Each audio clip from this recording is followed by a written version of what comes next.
A adoção no Brasil ainda enfrenta muitos desafios, entre eles a burocracia e o desequilíbrio entre o número de pretendentes e crianças e adolescentes aptos à adoção. De acordo com o Sistema Nacional de Adoção e Acolhimento, existem mais de 35 mil pretendentes cadastrados em todo o país, dispostos a se tornarem pais adotivos. Enquanto isso, mais de 4.800 crianças e jovens aguardam por uma nova família. Significa que, para cada criança que espera ser adotada, existem 7.000 famílias interessadas em adotar. Outro dado é que a adoção de crianças mais velhas e adolescentes aumentou 22% em um ano no Brasil. Mas, de acordo com o CNJ, a procura ainda é por crianças maiores de 10 anos. Um descompasso que mostra que o processo de adoção no Brasil é mais demorado e complexo do que deveria ser. Questões como a preferência dos adotantes por bebês ou por perfis específicos, a demora no trâmite dos processos e a reintegração familiar ainda predominam.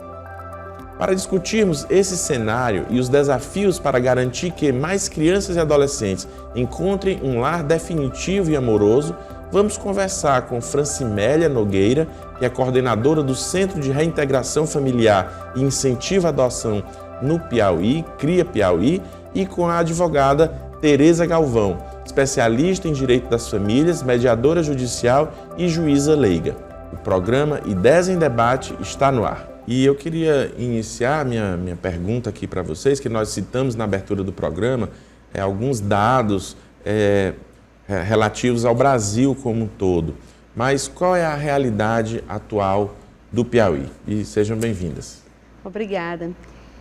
Eu estava prestando atenção aí nos números, né, e que quando vocês colocam que existe mais de 4.000 disponíveis e cerca de 35 mil pretendentes, isso está correto. Mas tem um número que precisa ser complementado a essa informação, que é o fato de que são 4.000, menos de 5 mil que estão disponíveis, mas vivindo nos abrigos no Brasil são cerca de 33 mil crianças e adolescentes. Aí eu sempre gosto de falar sobre dois aspectos muito complicados no mundo da adoção. Que um é a morosidade, porque por que só tem cerca de 5 mil, menos de 5 mil, 4 mil, alguma coisa disponibilizados para adoção, enquanto a gente tem 33 mil vivendo nos abrigos? Exatamente por conta da morosidade do Poder Judiciário para concluir esses processos. E aí eles ficam lá. Às vezes a gente coloca, porque eu trabalho com adoção há 15 anos, né? Eu sou mãe por adoção, o CRIA foi fundado, essa foi a motivação para fundar o CRIA, e a gente milita nessa causa. Sou uma militante da causa da adoção, da defesa para que toda criança possa viver em família e não fique vivendo em abrigos. Então, assim, essa demora para concluir, ou às vezes assim, até também de forma... se valoriza muito a questão...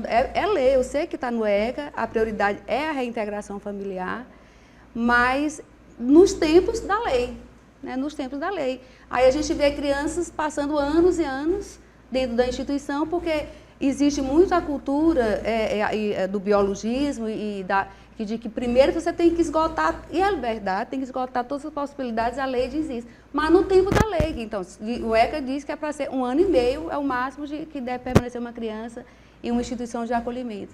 E, no entanto, às vezes elas passam muito mais do que isso. Ou, às vezes, em nome dessa questão a mãe que pariu, a família, tem que entregar para a família extensa, fazer a reintegração familiar, se faz uma reintegração precipitada, e por vezes as crianças então mais tarde voltam já mais traumatizadas, já mais velhas, consequentemente com mais dificuldades de alcançar a adoção. Então essa questão da morosidade do Poder Judiciário é um dos fatores. Claro que a gente sabe que o Poder Judiciário enfrenta muitas dificuldades que explicam essa morosidade, né? Dentre elas, a questão de que talvez essas varas não sejam devidamente priorizadas, né? Senhora Francimélia, só para a gente entender, para o público entender melhor essa informação. Certo. Quando a senhora fala de crianças disponíveis, quando essa criança ela chega no abrigo, ela não está necessariamente disponível ainda para adoção. Correto. É necessário passar um determinado período de tentativa de reinserção no seio familiar. Isso. A equipe técnica daquela instituição, né, assistente social e psicólogo, vão iniciar o processo de tentativa de ver o que é que aconteceu, o que é que motivou essa retirada. Porque eles vão para os abrigos, não é por orfandade, né? Então, eles vão lá por medida de proteção. Foram maltratados, foram abandonados, foram violentados, tem muito abuso sexual, tem muita drogadição por parte dos responsáveis. Então, a criança, por medida de proteção, vai lá, porque aí o Estado tem que proteger. Sim. E aí a equipe, então, daquela instituição passa a ter a obrigação e a competência jurídica para isso, de buscar para ver se é possível resolver, ajudar aquela família. Então, aí tem que ajudar aquela família e tem que acompanhar aquela família no tempo da lei. Se aquela mãe ou se aquele responsável é um usuário, aí se consegue a internação dessa pessoa e ela foge, né? Não consegue levar a termo o tratamento, né? Porque é uma doença. Mas aí, assim, a criança não pode ficar indefinidamente esperando aquele adulto se resolver. Porque o tempo da infância ele é muito curto, então é muito, muito cruel ver uma criança ficar esperando aquela família se organizar para receber. Tem o tempo da lei, é 1 ano e meio. Se em 1 ano e meio aquela família não se organizou, 1 ano e meio para mim, que já sou uma idosa, vamos dizer assim, né? A partir de 60 anos a pessoa não é considerada idosa, então eu já sou uma idosa. 1 ano e meio para mim não é nada. Né? Mas assim, 1 ano e meio para uma criança com uma infância que é até 12 anos é muita coisa, não é? É muita coisa. Doutora Tereza, seja bem-vinda também ao programa e como é que a senhora vê essa questão do Piauí, dessa realidade atual do Piauí em relação aos processos de adoção?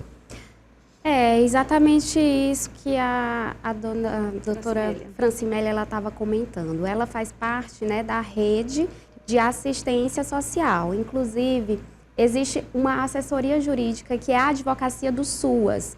Eu já tive a honra de compor uma equipe de um centro de referência especializado, né, na assistência social. E aí sim eu acompanhei de perto os casos dos abrigos. Temos diversos abrigos, temos uma rede enorme de proteção, tanto de crianças como de adolescentes. Cada criança tem um plano individual de atendimento, criança ou adolescente. E no caso de medidas de proteção, é traçado um plano, né, é chamado toda a família e geralmente envolve violências difusas. A mãe sofreu violência, o pai está em drogadição, e isso são violências que vêm se perpetuando gerações após gerações e fazendo deles também dependentes dos benefícios da assistência social, e isso sendo intergeracional, passando para aquelas crianças, que muitas vezes também entram no crime, né, na drogadição. Então, quanto antes o judiciário intervir para retirar aquelas crianças que sofrem esse tipo de violência, tentar realocar em abrigos e fomentar as medidas de adoção melhor para o futuro. Porque está sendo perpetuado nessas violências intergeracionais e o governo não está tendo esse olhar. É como se fosse uma rede de proteção com vários buracos que não estão se comunicando.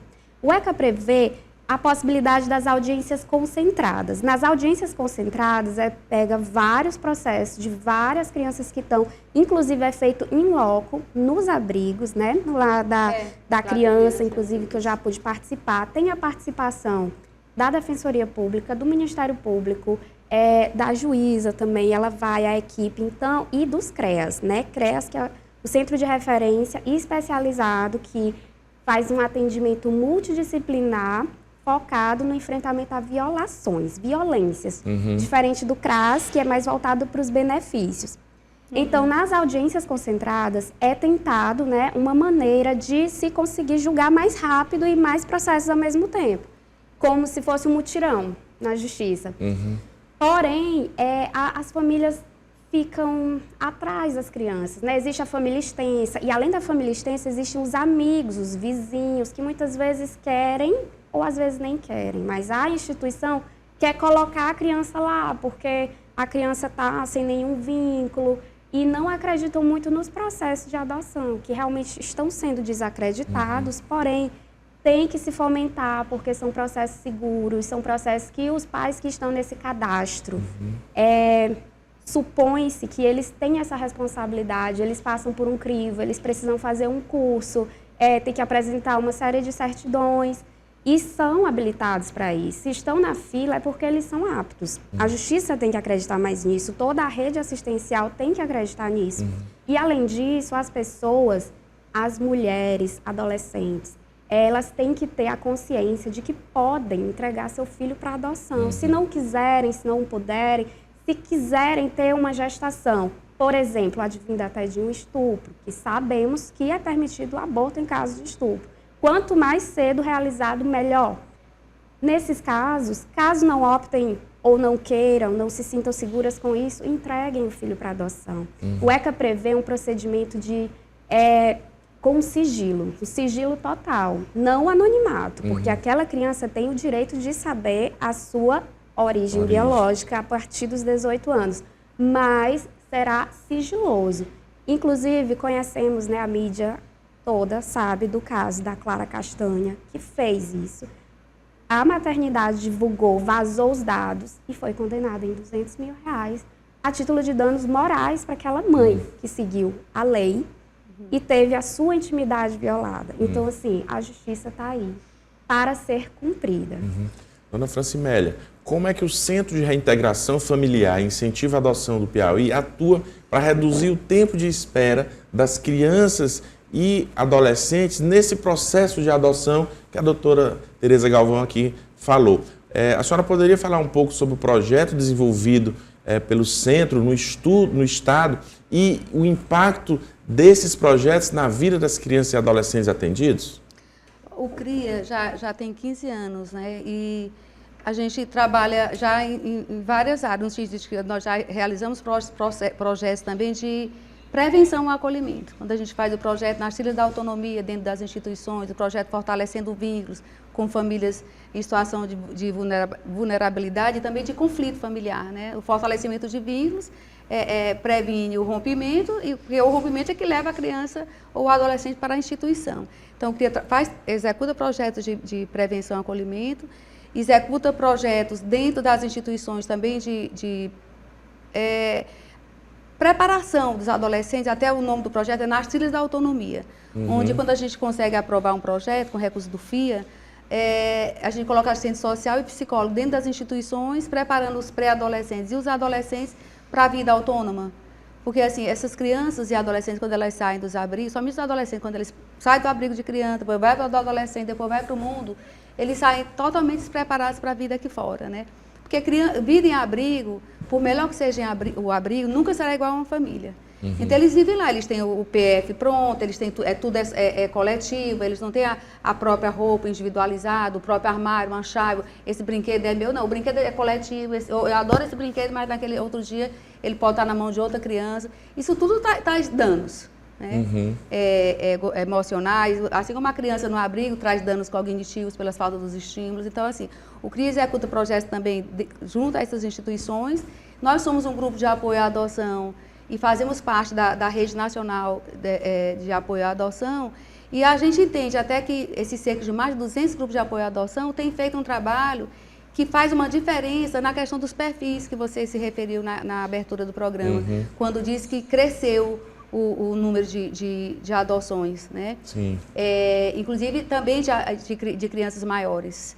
Isso é verdade. Continua sendo a preferência dos adotantes crianças menores, mas esse contato, esse trabalho dos grupos de apoio à adoção, tentando levar os pretendentes para conhecer a realidade das crianças reais que existem nas instituições, levá-los para dentro das instituições, conhecer essas crianças. Por exemplo, o CRIA leva no último sábado de cada mês, aqui em Teresina são 8 abrigos, a gente convida todos, geralmente são 5, 6 para a DUFIP. É uma parceria já de 15 anos com a DUFIP. O último sábado as 2 piscinas pequenas são nossas.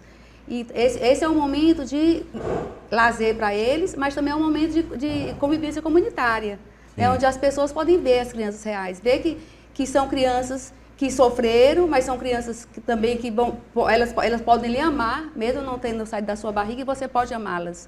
Então, assim, você muitas vezes, um pretendente como esse, ao conhecer essas crianças numa situação assim, ela pode sair daquele perfil rígido que ela estabeleceu a priori, e estender um pouco, elastecer um pouco mais. Eu só queria menino, ou só queria menina, tem preferência por meninas, né? Aí agora eu já vou conhecer esse menino, eu já vou mudar, vou procurar a vara da infância, mudar o meu perfil. Já pode mudar essa questão de não ser só um sexo e também ampliar um pouco a faixa etária, né? Ou de repente conhece um grupo, 2 meninas, 2 irmãos ou um casal de irmãos e entender que pode amar os 2, que ao invés de levar só um, ela não vai separar os irmãos e vai levar os 2. Então, assim, essa convivência, esse conhecer de perto a criança real, faz com que tem feito com que os pretendentes reflitam sobre os seus perfis e, consequentemente, gerado mais adoções. Agora, o CRIA também executa um trabalho que é muito importante, que enquanto essa criança a equipe não decidiu ainda pela reintegração, não julgou ainda que está seguro, né? E não tem ninguém da família, o núcleo não pode, o núcleo familiar principal, e a família extensa também não pode ou não tem interesse, enfim. Aí a gente tem o acolhimento familiar provisório, que o Estatuto da Criança e Adolescente estabelece como prioritário, no artigo 30 e 34, que o acolhimento familiar sempre é preferencial ao acolhimento institucional, por tudo que representa a família. Todos nós queremos nos sentir pertencentes a um grupo, né? Sentir amados, sentir queridos, sentir lembrados. No dia do aniversário, a criança do abrigo é um dia a mais, né? Não tem uma criança do abrigo, se ela acorda de madrugada com um pavor noturno, ela não vai ter um colo, uma cama para correr para o abraço do pai ou para o abraço de uma mãe. Ela tem que se consolar sozinha, porque são várias crianças naquele mesmo quarto. E a cuidadora, 1 ou 2 cuidadoras, não vão dar conta dessas demandas individuais. Então, o CRIA tem esse trabalho de fortalecimento de vínculos, esse trabalho junto às crianças também e adolescentes dos abrigos, e esse trabalho junto aos pretendentes e aos adotantes, onde a gente tem um grupo de WhatsApp com mais de 200 pessoas, e a gente faz reuniões mensais com eles, além da troca que é diária ali no grupo, onde se entrar uma advogada lá, vai ter pergunta toda hora, viu? Pode ter certeza para você. Porque aí um vai ajudando o outro. E você estar junto dos seus pares faz com que essa angústia da espera seja amenizada, né? Então, assim, é um trabalho que eu gosto muito de fazer. E quais são as principais barreiras enfrentadas pelos pretendentes à adoção em relação a essa burocracia do sistema? Eles batem muito na tecla quando eles chegam no CRIA para buscar informações sobre a adoção. Qual o tempo? Quanto tempo eu vou ter que esperar? Aí a gente diz que a gente não tem como precisar isso. Por 2 motivos. Um, que vai depender muito do perfil dele, né? E o segundo é o próprio fato da gente saber que tem 33 mil crianças no país, mas que só 4 estão disponíveis para adoção. Então, ela vai ter que esperar aquele perfil dela, alguém naquele perfil que ela estabeleceu, está disponível e ela está no primeiro local para aquele perfil. Porque, na verdade, até essa fila, ela tem que ser avaliada com muito cuidado. Porque, assim, você está numa fila, mas assim, eu sou o 10º, então eu sou o 10º. Acabou. Não, vai depender, você está numa fila, você vai concorrer com quem está com o mesmo perfil seu. Pode ser que alguém que chegou bem depois de você, mas que chega, se eu quero adotar, eu posso até 10 anos de idade. Ele vai receber uma criança antes de alguém que chega, só quero até 1 ano, menina, branca e saudável. Vai chegar o dia, vai. Eu sempre digo assim, você deve fazer o seu cadastro, colocar o perfil para o qual você se sente segura para cuidar e para amar. Não coloque algo, não se precipite em alterar esse perfil só por conta da ansiedade, porque isso pode dar problema. E tudo que a gente não quer é uma devolução. E como é que você vê, doutora, essa burocracia do sistema para uma adoção? Que as pessoas enfrentam essas dificuldades. Como é que você vê isso enquanto advogada, enquanto participante de todo esse processo já judicial? Pronto, o processo judicial, ele era para ser mais rápido, né? Mas é porque existe muita demanda, poucos servidores e acaba que se delonga mais no tempo do que deveria. E uma coisa que eu gostaria de chamar a atenção é para a lei. Muitas vezes o que está na lei não acontece na prática, porque todo caso tem que ser analisado caso a caso. E o que vai prevalecer é o superior interesse daquela criança. Então, pode acontecer de uma pessoa que não está no cadastro, né, também se afeiçoa a uma criança que lhe foi colocada à sua porta, que lhe foi entregue, e aí as pessoas acabam, muitas vezes, fazendo a famosa adoção brasileira, que na verdade é um crime, não façam isso, busquem orientação jurídica, porque o ideal, se você está com uma criança, você tem que, se você não sabe quem é os pais, você tem que ir nas autoridades e imediatamente comunicar o fato, fazer um boletim de ocorrência. Agora, se você sabe quem é aquela mãe, você fale com a mãe, tente um acordo para que faça essa adoção de forma consensual, está previsto na lei, sim. Intuito personae, né? Como se a mãe escolhesse aquela pessoa para ser a guardiã legal e depois adotar, vir a adotar. Tem um processo que começa com a guarda, né? Se consegue a guarda provisória, e aquela mãe ela vai ter que ir numa audiência e vai ter que confirmar na frente da juíza que realmente quer entregar, certo? Para aquela pessoa. Isso pode ser constrangedor e enquanto não finalizar o processo de adoção, porque com a adoção altera o nome do pai e da mãe na certidão de nascimento. Enquanto não for alterado, enquanto não concluir o processo, aquela mãe pode voltar atrás da decisão. E isso gera uma insegurança, né?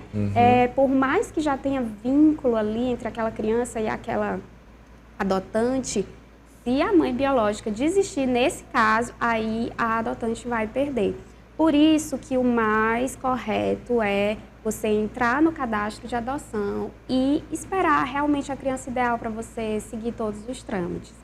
Em relação aos... não é verdade? Porque, assim, eu julgo assim, que essa questão do cadastro, ela dá segurança para todas as partes. Ela dá segurança para a criança, porque foi como a gente estava conversando antes, né?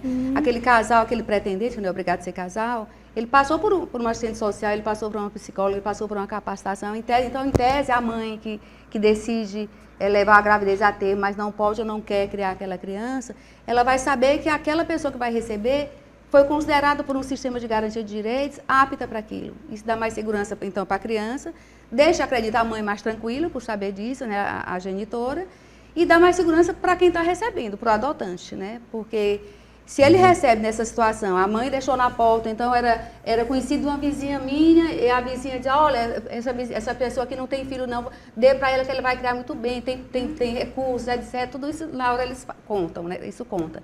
Aí entrega para aquela pessoa, mas aí o direito do arrependimento dela, né? Aí esse casal, ou essa mãe, ou esse pai, ou o sofrimento que vai implicar.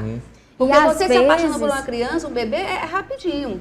Às vezes essa genitora pode até usar de coação, de chantagem, extorsão. Existe todo esse tipo de violações nesse tipo de adoção especificamente. Nós temos, o CRIA também realiza de forma permanente uma campanha que a gente diz, abandonar é crime, entregar para adoção é um ato de amor.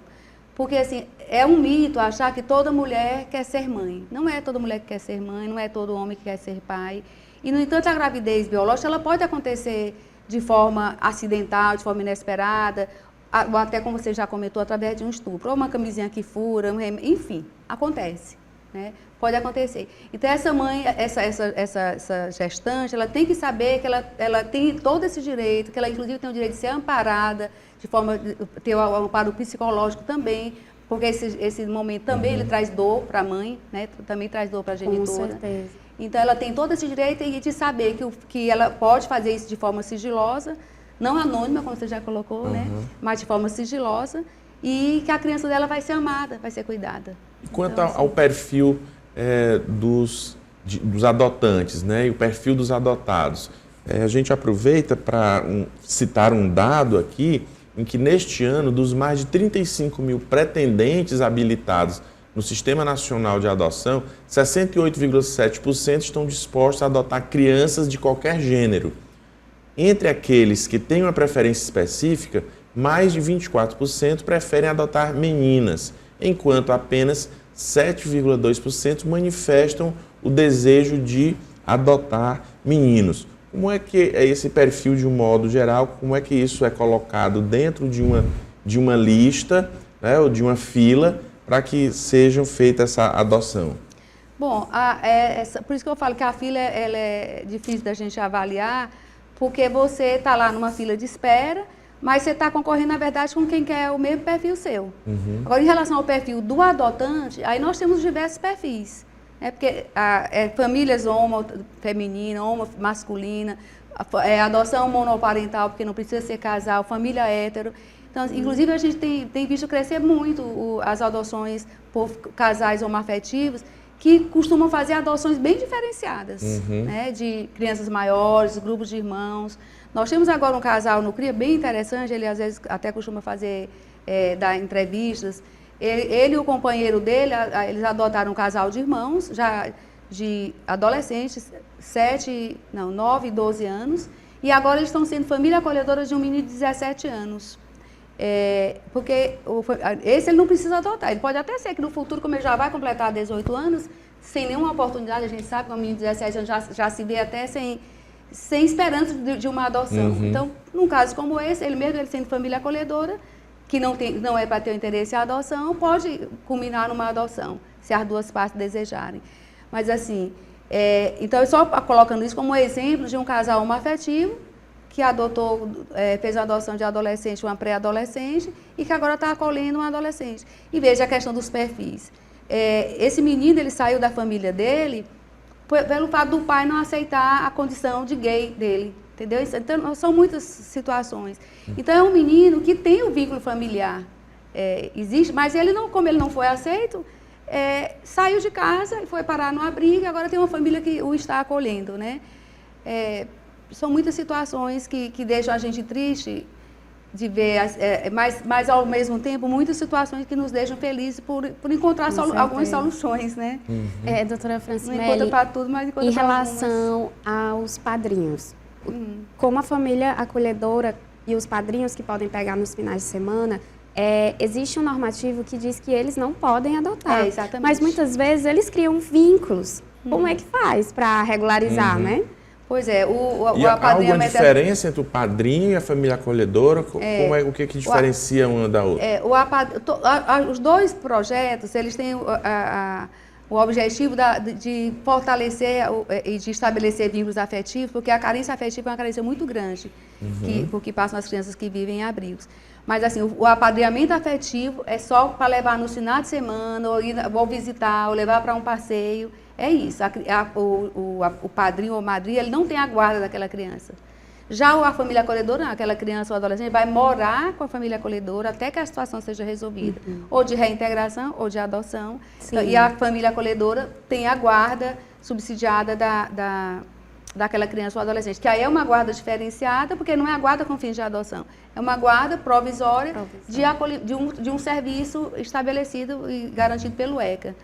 É isso. Aí, no caso, tem que esperar a maioridade daquela criança, esperar que não seja adotada para que facilite a criança aceite a busca do perfil preferencial, o perfil correto de uma família acolhedora é aquela que não quer adotar e que entende que ela pode ajudar várias crianças. Nós temos atualmente uma família acolhedora, que ela é até psicóloga, da guia, ela já está no 4º acolhimento familiar dela. Então, geralmente em grupo de irmãos. Aí aquele grupo já tivemos casos de reintegração com ela, já tivemos casos de adoção. E ela continua sendo uma referência afetiva para essas crianças, de ir no aniversário, das crianças ligarem para ela, dela ligar para as crianças. Então, assim, é importantíssimo o estabelecimento de vínculo afetivo, isso faz parte, isso é importante para essa criança, para a autoestima dela, mas esse vínculo não precisa ser rompido quando existe a separação, quando aquela criança retorna para a família ou vai adotada. Ele pode ser preservado. Vamos acompanhar a reportagem de Natália Nascimento sobre o processo de regulamentação de adoção responsável de crianças no Piauí. O processo de adoção no Brasil ainda é lento e enfrenta diversos desafios. Entre os fatores que influenciam essa situação, destacam-se a burocracia, a possibilidade de reintegração da criança à família de origem e as exigências dos pretendentes quanto ao perfil. Muitas vezes, os adotantes buscam características específicas, como o fenótipo e a faixa etária, preferindo crianças com menos de 3 anos e sem problemas de saúde. Temos muito mais pretendentes do que crianças a serem adotadas e adolescentes a serem adotados. A questão que não bate, não fecha a conta, é em razão do perfil que esses pretendentes elegem. Se eu digo que eu só quero adotar crianças de 0 a 3 anos, eu vou ter um número, um quantitativo disponível e a grande maioria dos perfis é no mesmo sentido de 0 a 3 anos. Isso é um exemplo, né? Enquanto que eu tenho vários adolescentes para serem adotados ou crianças do que a gente de uma idade mais elevada, que a gente chama de adoção tardia, e a gente não encontra nenhum perfil de adotante que escolha, né? Nenhum adotante que escolha esse perfil da idade. Então, a dificuldade de casar essas listas é exatamente essa. A Constância Diniz é mãe adotiva. Ela conta que a não exigência do perfil foi um fator que acelerou o processo de adoção. Eu dei entrada, até me lembro, foi dia 31 de maio de 2016, né? E assim, já no início de 2016 eu já me preparei. De que maneira? Lendo, ouvindo depoimentos, assistindo programas de adoção que tinham em determinada TV. E daí eu digo, não, eu vou ser mãe por coração. O meu perfil era muito amplo. Era de 0 a 4 anos, menina ou menino, qualquer cor, doença tratável, né? Então eu acredito que até esse foi um dos pontos que o meu processo, eu digo que foi rápido.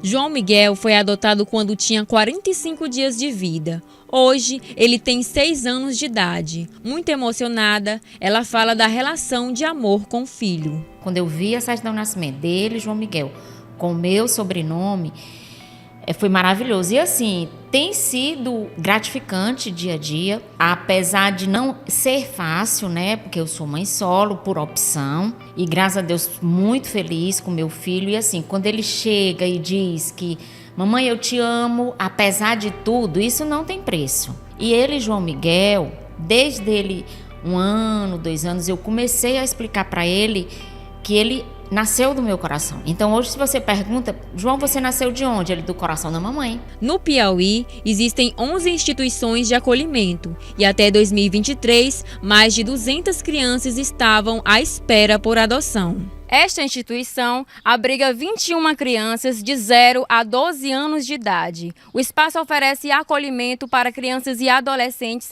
em vulnerabilidade que tenham sofrido algum tipo de violência. Quando falamos em perfil, as crianças que têm idade mais avançada ou que possuem algum tipo de deficiência são as que mais demoram a encontrar um novo lar. As crianças que chegam até aqui têm acompanhamento psicológico e suporte para o desenvolvimento de habilidades sociais e emocionais. A gente faz um estudo que a gente chama estudo psicossocial, para que a gente gere um relatório que a gente envia para o Ministério Público, para a Vara da Infância e da Juventude, porque de 3 em 3 meses a situação de cada criança é reavaliada pela Justiça, para saber se ela permanece no acolhimento, se ela já tem condição de retornar para essa família, ou se já passou muito tempo e a família não conseguiu superar essa situação que gerou o acolhimento, pode ser determinada a extinção do poder familiar, né, pela Juíza da Infância. E aí sim essa criança entra no Sistema Nacional de Adoção e fica aguardando a chegada da família substituta. O Estatuto da Criança e do Adolescente, ele prevê um tempo máximo de permanência de acolhimento de 1 ano e 6 meses, né? O acolhimento é uma medida excepcional e provisória, então a gente tenta fazer com que o tempo de acolhimento seja o mínimo possível, né? Mas cada caso, né, de cada criança tem as suas especificidades. Bom, agora a gente acompanhou a reportagem, né? Estamos de volta aqui aos nossos estúdios e recebemos Francimélia Nogueira, que é coordenadora do Centro de Reintegração Familiar e Incentivo à Adoção do Piauí, o CRIA Piauí, e com a advogada Tereza Galvão, que é especialista em Direito das Famílias e mediadora judicial e juíza leiga. Doutora Tereza, quais mudanças legislativas ou operacionais poderiam ser feitas para agilizar o processo de adoção sem comprometer a segurança jurídica das crianças? A gente tem falado aqui em toda essa dificuldade, todo o processo. Então, que mudanças legislativas poderiam ser realizadas? Que sugestões a senhora poderia trazer e para que esse processo como um todo fosse mais rápido, mais eficiente, até no interesse das crianças, claro, que são, de fato, quem precisam ser protegidas, né? Ao meu entender, eu vejo que as crianças que não estão disponíveis, estão em abrigamento, porém não estão disponíveis, né, no cadastro, que totaliza mais de 30 mil, essas crianças têm que ser a prioridade, porque tem que ter mais celeridade no procedimento aí para que elas possam estar disponíveis no cadastro. Assim, essas crianças não vão passar tanto tempo, perder tantos anos da sua infância, né, e até a adolescência nos abrigos.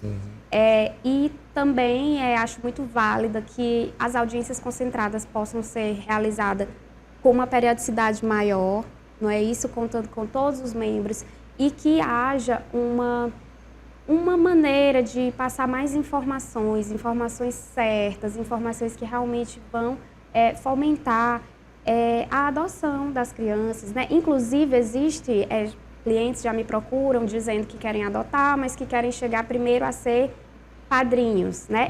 Participar do apadrinhamento. E eu já vou dizendo, a lei diz que não pode, porque... Eles ficam na expectativa de que poderão ter prioridade. Aí... Exatamente, né? Pode acontecer um caso ou outro, assim, quando se existe um vínculo bem firmado com aquela criança entende que aquela madrinha, na verdade, é a sua mãe, entende por isso, e já tem mais de anos ali com aquela convivência, aí a gente pode tentar ingressar com o processo de adoção. Nesse caso, para a adotante, quanto mais demorar, melhor será para a gente. Porque mais estará fortalecido aquele vínculo e aí não vai ter como a justiça negar. Mas existem outros casos que não, que o processo mais célere será o ideal, porque às vezes a criança fica distante, né, da pessoa que quer adotar. Tem aquela convivência, passa da habilitação, aí fica na convivência e às vezes não consegue nenhuma guarda provisória. Né? Então, tem que ser tudo analisado caso a caso. Aí, como eu estava falando sobre os requisitos, né? A diferença tem que ser de 16 anos do adotante para a pessoa adotada, no mínimo 18 anos de idade. E não pode ascendente adotar descendente. Mas a nossa jurisprudência mostra que já aconteceu de uma mãe adotar a própria filha. Pasme, nesse caso, a mãe foi destituída do poder familiar, né? E depois ela pleiteou a adoção. Existe casos de avós... Deve ter se reorganizado, né? Exato. E conseguiu comprovar que podia representar a segurança. A gente... Eu acho isso seria cabe isso. Cabe sim. Cabe na jurisprudência. Assim, na jurisprudência, se aquela mãe, se aquela pessoa agora não é mãe mais, juridicamente, mas é uma pessoa que demonstra que pode representar segurança e afeto para aquela criança, e em nome do melhor direito dessa criança, ela pode ser entregue. Não? Exatamente. Acho que não existe, tanto que já você disse que existe a jurisprudência, não é isso? Exatamente. Agora, gente, mas a gente tem que bater muito na tecla. Apadrinhamento afetivo e acolhimento familiar não é porta de entrada para a adoção. Isso aí pode ter, tanto que a doutora Maria Luísa, nossa juíza, ela tem uma portaria que coloca que criança até 3 anos de idade não sai nem para o acolhimento familiar e nem para o apadrinhamento afetivo. Também por ela entender que quanto mais jovem a criança, maior é o chamego ali e mais vai sofrer aquela pessoa que está acolhendo. O ECA garante que o acolhimento familiar ele é preferencial para todos, mas a doutora Maria Luísa, com essa cautela, estabeleceu que não só sai a partir dos 3 anos. Doutora Tereza, e também como é que o Poder Judiciário tem lidado com os casos de adoção tardia, né? A gente falou aqui, tem um limite até 18 anos de idade, adoção de grupos de irmãos ou crianças com necessidades especiais, que ainda enfrentam muita resistência por parte dos adotantes. Tem alguma particularidade do judiciário? A gente viu agora a citação de que a juíza, ela, numa portaria, ela estabelece ali os critérios, né, limitativos, entendendo que aquilo é mais benéfico para a criança. De um modo geral, como é que o judiciário tem tratado sobre isso? Vem sendo estimulado sempre que grupos de irmãos não sejam separados. Essa é uma prioridade, né, para preservar ali aquele vínculo. Agora, em relação à adoção tardia, tudo vai depender realmente do perfil daquela família, né? E a família que não tem muitas restrições em adotar, essa família será contemplada mais rapidamente, né? Com certeza. Então, que deve ser priorizada é a questão mesmo da informação, como esta iniciativa aqui, que eu estou parabenizando aqui a iniciativa, porque é um tema realmente muito importante, né, dona Francimélia? Francimélia, e nesse caso, existe algum trabalho do CRIA Piauí voltado para conscientizar os adotantes sobre a adoção tardia ou de crianças fora do perfil geralmente procurado? Como essas questões elas impactam no trabalho de instituições, como que a senhora coordena, e como é lidar com as crianças que não são adotadas? O trabalho de informação, formação, sensibilização de pretendentes e da sociedade de uma forma geral, ele é permanente no CRIA, né? A gente tem programas de rádio de forma quinzenal, a gente tem um programa no rádio falando sobre isso, falando para as pessoas, tanto levando os técnicos para falar sobre algum tema, como levando também pretendentes à adoção ou adotantes para fazerem seus depoimentos. Porque existe muito mito, muito preconceito que envolve a adoção. Você fala em adoção, tem sempre alguém na roda para contar uma história que não deu certo. Então, o CRIA se ocupa muito em contar as histórias que deram certo. Né? E fazer exposições fotográficas, caminhadas, encontros estaduais da adoção. E esses momentos que são muitos, no último sábado de cada mês, a gente faz uma reunião com os pretendentes e adotantes. Essa troca de experiência contínua no grupo, aí se tem na prática presencial, uma vez por mês. E essa troca entre eles é muito rica. Aí a gente vai fazer, de forma que é uma capacitação continuada. Uma capacitação continuada para que as adoções sejam bem-sucedidas, porque a pessoa precisa se preparar para exercer a maternidade e a paternidade de uma forma geral. E por meio da adoção, mais ainda. Porque não vamos nos iludir. É claro que uma criança que chega para você, eu sou mãe por adoção, uma criança que chega para você por meio da adoção, ela já traz, no mínimo, a dor do abandono. Mesmo que isso não seja de forma consciente. Mas ela já traz a dor do abandono. Por que aquela mãe biológica não ficou comigo? O que é que eu fiz? Né? Será que eu sou uma pessoa boa, uma criança boa? A culpa foi minha? Ela já traz uma dor. Mesmo que ele tenha sido bebê, essa coisa é lá inconsciente. Então, a gente trabalha muito essa questão com a gente trabalha, por exemplo, a forma de como contar, a importância de você não denegrir, não é um termo que não é mais aconselhável se usar, né? A questão de você valorizar e respeitar a história pregressa dessa criança. Né? Porque assim, até os profissionais colocam, você está dando banho no seu bebê que chegou por você por meio da adoção, e você pode dizer, eu sou grata pela mãe que gerou você, que não pôde lhe criar e trouxe você para mim. Eu fico arrepiada com essa história. Eu também. Então, assim, são pequenas coisas que você pode fazer no dia a dia. Então, quanto mais naturalidade você trata a adoção, mais natural o seu filho ou filho, por meio da adoção, vai tratar. Então, assim, esse trabalho ele é contínuo e a gente acredita que isso beneficia, porque mais pessoas passam a pensar na possibilidade, porque estão vendo histórias que deram certo e que você pode amar uma criança ou uma adolescente que veio de outra barriga. Doutora Tereza, qual o papel da justiça na mediação entre o direito à reintegração familiar e o direito das crianças a terem uma família definitiva? O principal papel do sistema de garantia de direitos, né, que aí se enquadra o Poder Judiciário, uma assistência jurídica através de defensoria ou por advogado, Ministério Público, assistência social, é garantir o superior interesse da criança. Então, é a segurança daquela criança, o melhor que for para aquela criança. Não necessariamente que para aquela criança seja ideal a família que tem mais condição financeira. Não é isso. Não precisa disso. Você pode estar nesse cadastro, mesmo que você possa garantir as condições básicas para aquela criança. O importante é que ela vai estar em segurança, será amada e será muito bem cuidada. Muito bem. E, Francimélia, o CRIA é uma instituição não governamental que depende de doações e apoio da comunidade. Como se dá a parceria entre o poder público e o privado e como a sociedade também pode participar? É bem interessante essa pergunta aí para uma instituição, né, da sociedade civil que precisa que a sociedade ajude, né, a funcionar, porque a gente muitas vezes deixa de executar um projeto por não ter o recurso para tal, né? Nós temos o apoio do governo do estado porque temos a casa que é cedida, onde o CRIA funciona, então a gente não precisa se preocupar com o pagamento de aluguel, isso já é uma ajuda, é claro. E temos projetos eventuais aprovados também pelo governo do estado ou também através do Conselho Municipal dos Direitos da Criança e do Adolescente, que é que gerencia, né, os recursos do FIA, Fundo da Infância e da Adolescência. Então, a gente tem, sempre, como nós já temos muita experiência com a elaboração de projetos, vez por outra a gente está garantindo a aprovação de um projeto e financia determinada ação. Agora, mesmo a gente ampliou o serviço do CRIA, a gente já tem agora uma filial em Campo Maior, porque o governo do estado abriu um edital para regionalizar o serviço de acolhimento familiar. Então, o CRIA agora executa o serviço de acolhimento familiar aqui no território de desenvolvimento Entre Rios e agora no território de desenvolvimento Carnaubais, que é em Campo Maior. Então, a gente vai ter 15 vagas lá em Campo Maior para famílias que vão, depois de passarem por uma habilitação, seleção e uma capacitação, elas vão poder receber, tirar uma criança do abrigo, até os que estão entrando superlotados, os abrigos de Teresina, tem abrigo com quase 40 crianças, quando a lei diz que é para ser até 20. Então, essa regionalização do serviço de acolhimento vai tirar a criança do abrigo e colocar no acolhimento familiar.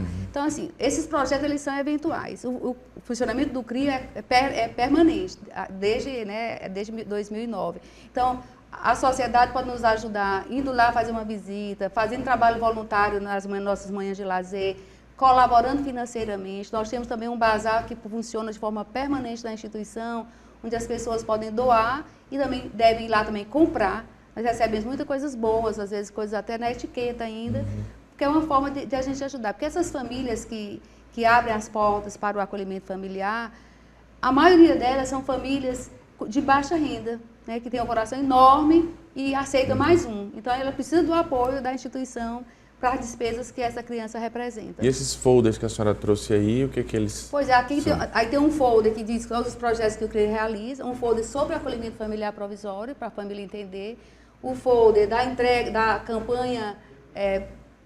Pode mostrar aqui para a gente Sim. ver? Deixa eu ver aqui. E um folder só sobre a adoção, só sobre acolhimento familiar, e o outro institucional. Isso, é interessante mostrar. Então, o CREA realiza essas ações, que aí tem o da adoção, e dá todas as informações importantes para quem quer iniciar no mundo da adoção. E esses folders estão disponíveis lá no CREA. E também é muito importante também seguir as redes sociais, @CREA Piauí, porque lá tem muitas informações. O nosso Instagram está muito bom e as pessoas podem adquirir informações. A gente está sempre colocando coisas novas, no sentido de sensibilizar e também de preparar as pessoas, aquelas que têm interesse em adoção. E quem tem interesse, é isso que eu ia dizer, o nosso telespectador que está assistindo o nosso programa, ele tem interesse em adotar. O que ele precisa fazer? Quem ele deve procurar? Aqui em Teresina, o passo número 1 é procurar a Defensoria Pública. O processo inicia lá. De lá é que esse pretendente vai encaminhado para a vara da infância. Lá na Defensoria Pública deve ter um setor. Sim, tem um setor, procura o setor lá da Defensoria Pública, né, na área da infância e adolescente lá, você deve saber melhor. Sim, lembrando que Defensoria Pública é para quem é hipossuficiente, tem uma renda de até 3 salários mínimos comprovada. Quem tiver uma renda que possa custear um advogado particular, pode entrar em contato com um advogado especialista em direito das famílias para que lhe informe melhor. Mas só existe uma exceção em relação exatamente na adoção. Violência doméstica também. No caso da adoção, eles não cobram, independente da renda, entendeu? Para se habilitar para a adoção? Sim. Exato. Então, assim, Defensoria Pública. Depois da Defensoria Pública, vai encaminhado para a vara da infância e passa por entrevista com assistente social e psicólogo. Elas fazem visita domiciliar, entregam toda a documentação que você se referiu e, por fim, vai fazer a capacitação. Aí vai ficar na fila de espera, esperando a ligação da vara, quando aquele perfil, tiver uma criança naquele perfil que ela estabeleceu na hora da entrevista, tiver uma criança disponível. Doutora Tereza, isso. E para garantir maior celeridade e eficiência no Sistema Nacional de Adoção e Acolhimento, pode ser feito alguma coisa para dar uma maior celeridade ou tem que simplesmente aguardar mesmo após dar entrada no seu processo? Com certeza uma orientação jurídica adequada, ir nos fóruns, falar com a juíza, entrar em contato com a rede, isso pode sim dar uma maior celeridade a processos que estão parados há muito tempo. Então, é bom que a própria parte sempre acompanhe de perto o seu processo, né? Que a demanda da Defensoria Pública sabemos que são muitas. Então, a parte tem que estar ali dando sempre aquele empurrãozinho, né? Através de seus advogados. E em falar em casos bem-sucedidos sobre adoção, eu trago aqui um caso que uma criança tinha apenas a mãe biológica. Aconteceu uma adoção brasileira que foi regularizada, né? Hoje a mãe é adotante mesmo. E durante o processo de adoção, essa mãe tinha um relacionamento e depois tinha outro. O pai adotante está como pai. E o primeiro companheiro dela hoje é pai socioafetivo. A criança que não tinha nenhum pai, hoje tem 2 pais na certidão de nascimento e uma mãe. Uma boa mãe. E outra, ela achava que não podia engravidar. Por isso que ela adotou essa criança. Depois que ela estava com essa criança, hoje ela já teve mais 3 filhos biológicos. É como se abrisse as portas, assim, da maternidade. É inexplicável. E esse fato, até na audiência que finaliza o processo de adoção, não tem como não se emocionar. A criança aparece, até a juíza se emociona. E olha que ela lidar com isso todos os dias. É muito mágico, a adoção é muito mágica. Bom, o nosso programa está chegando ao final, né? Um tema super interessante, importante para a sociedade. E eu passo aqui, agradeço já as nossas entrevistadas e passo a palavra, né, para que vocês possam fazer as suas considerações finais. Olha, o CREA ele é um grupo de apoio à adoção que existe há 15 anos e está sempre de portas abertas para receber você que é pretendente à adoção, Você que é mãe ou pai por adoção, a gente tem psicólogo, tem assistente social, tem esse grupo onde você pode conversar com pessoas que estão vivendo a mesma realidade sua. Então, nós estamos de portas abertas de segunda a sexta-feira na Rua São Pedro, 1841, Centro-Sul, sempre de 8 até às 16 horas, de segunda a quinta. E nas sextas-feiras até até meio-dia, apenas na sexta-feira. Então, assim, eu deixo aqui como mensagem final a certeza de que você pode amar uma criança, que esse estabelecimento de laços depende também muito de uma decisão, e que o tempo vai depender do tempo que você investe nessa relação. Para quando dar certo, depende do tempo que você investe, da energia que você investe para isso dar certo. Então, não é uma coisa simples, mas tudo com amor e com dedicação é possível de ser trabalhado, de ser superado. Queria parabenizar também a doutora Francimélia pelo trabalho, muito importante para a sociedade, e também pelos conhecimentos aqui repassados, compartilhados. Obrigada pela oportunidade. E para quem quiser mais informações sobre o direito das famílias, eu vou deixar aqui o meu Instagram, @Tereza Raquel Galvão ADV.